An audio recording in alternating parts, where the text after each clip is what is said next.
तर जर्नीला सुरुवात झालेली आहे आणि आम्ही सगळी फॅमिली 2 गाड्या करून निघालेलो आहे तोंडवली बीचला। तर आत्ता आम्ही आलोय राधानगरीच्या पुढच्या बाजूला आणि ॲज युजल दरवेळी आम्ही जसं नाश्त्याला कुठेतरी बाहेर थांबतोय तसं आम्ही आता एक हॉल बघितला आहे। इथं घरात आणलेला नाश्ता आता करायचा।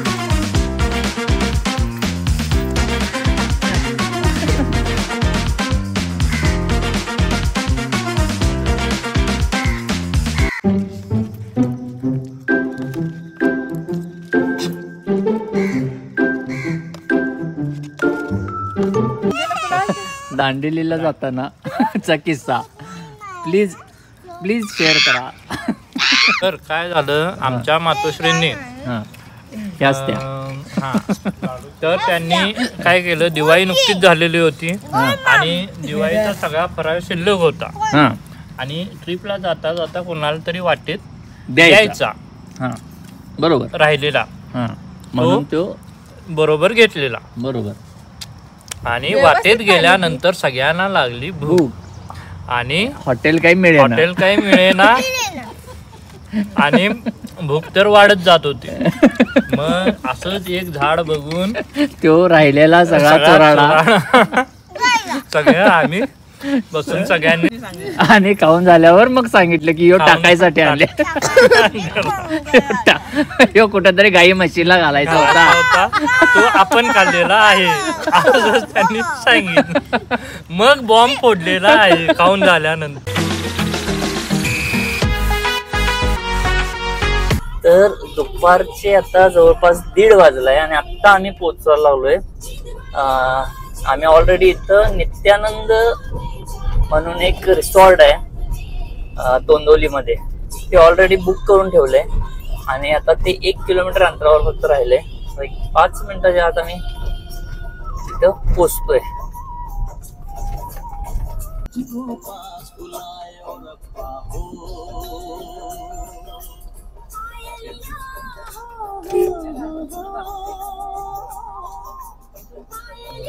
शेवटी पोचलेलो आहे।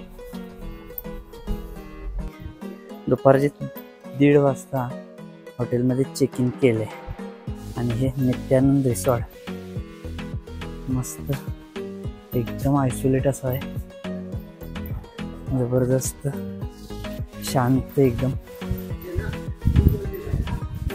आणि आम्हाला इथं अशा रूम्स मिळाले, इथं बाहेर मुलांना पण खेळायला भरपूर आहे। रूमचा व्ह्यू आहे, वा वा वा वा मस्त इथं बसायला।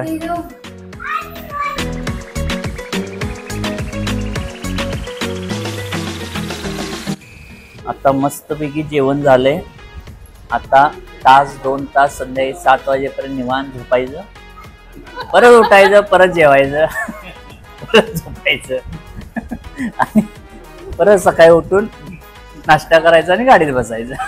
झाली ट्रिप। जेवायसाठी कोकण दौरा।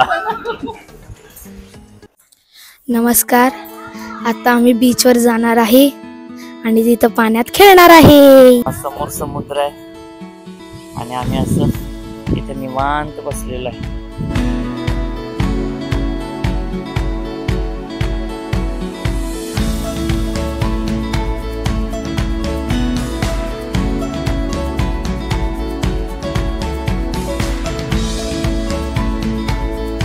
हा या रिसॉर्टचा प्रायव्हेट बीच आहे। संध्याकाळचे 5 वाजलेत आणि हा प्रायव्हेट बीच असल्यामुळे फक्त ह्या रिसॉर्टमध्ये आलेलेच तेवढे इथं जॉईन झालेत, बाकी एकदम शांत असा किनारा।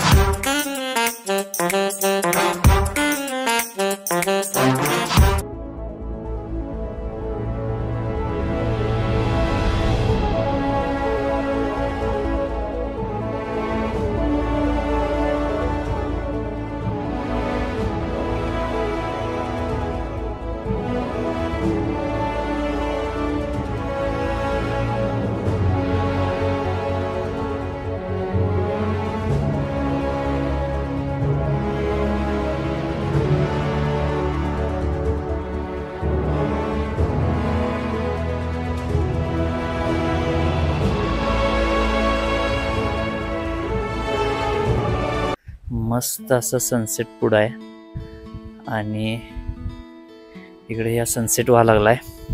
संध्याकाळचे साधारण 1:15 दरम्यान इथं हा समोर सनसेट चालू आहे. समुद्र किनारा, पप्पा निवांत बसलेत. हा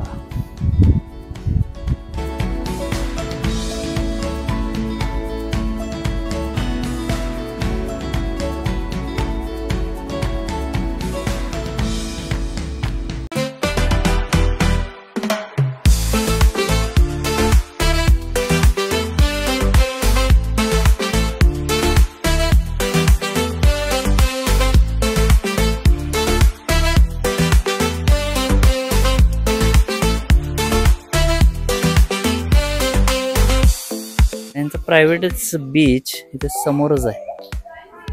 समुद्राचा आवाज आणि हे लाईट्स, शांतता, एवढं मस्त वातावरण आणि हे मुलांबरोबर टाइमपास. इथं टेबल टेनिस चालू आहे, इकडं बॅडमिंटन.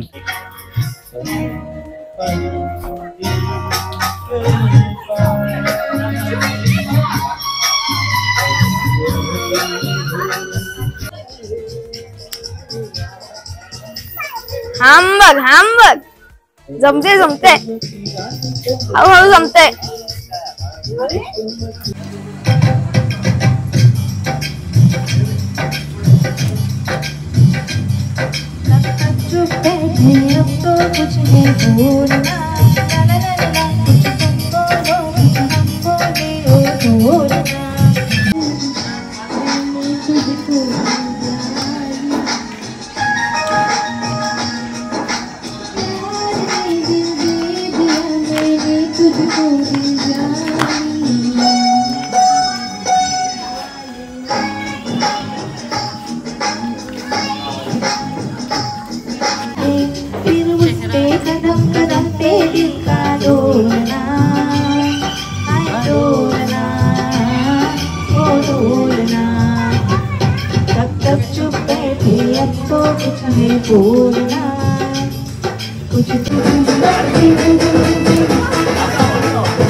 अरे बघायचं नाही पार तिकडे सोडून ये.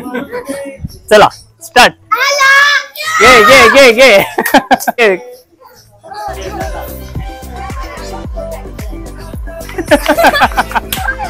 सरळ जा सरळ, बरोबर आहे. आता बघा 1 मिनिटाच्या आत कशी, फक्त पडू नका. हा चालू काय?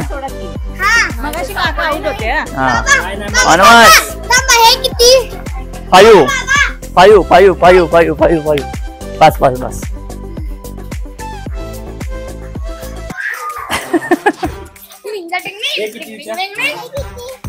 हे होय, आवडाय.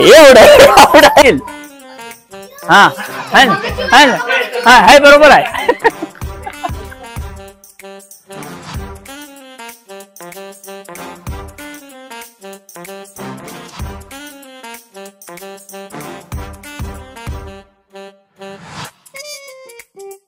तर आता रात्रीचे 9 वाजलेत.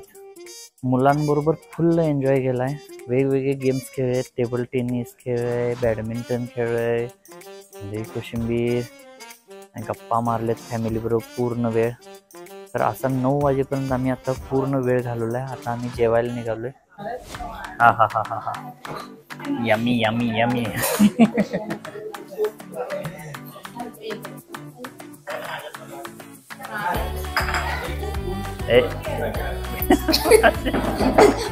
काय करायचं सांग.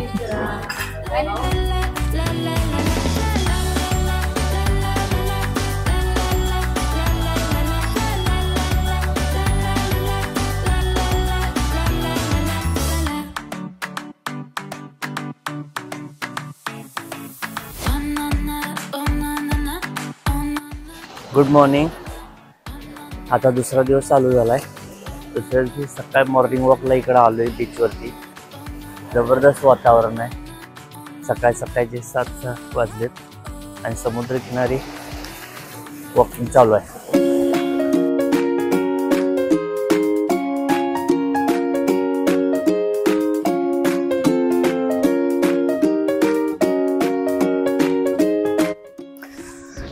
तर आता आवरून आम्ही फ्रेश झालोय मस्तपैकी. आता नाश्ता करणार आणि नाश्ता करून आता आमचा प्लॅन असा आहे की इथून साधारणपणे 45 किलोमीटर अंतरावर कुणकेश्वराचं मंदिर आहे. तर कुणकेश्वरला जाऊन महादेवाचं दर्शन घ्यायचं. तिथून परत रिटर्न कोल्हापूरला परत जायचं.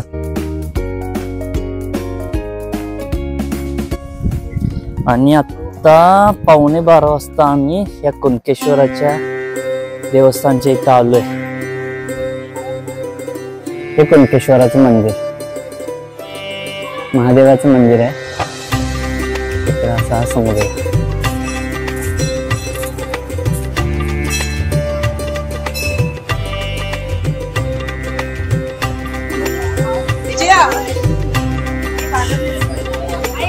महादेवाचं दर्शन घेऊन आलोय आता.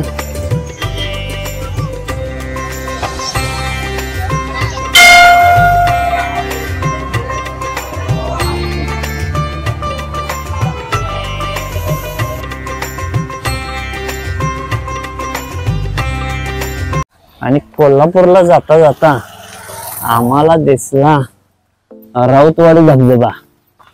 मग काय ठरलं आमचं, राऊतवाडी धबधबा करूनच जायचं. मग मुलं पण खुश. जे पावसाळ्यात आमचं प्लॅनिंग होतं राऊतवाडी धबधबा करायचं, जे राहिलेलं ते आता आम्हाला अचानक राऊतवाडी धबधबा समोर आल्यामुळे करायला मिळालं. मग सगळेजण हा राऊतवाडीचा धबधबा जो आमच्या प्लॅनिंग मध्ये नव्हता डोळ्यासमोर आला, रस्त्यात दिसला.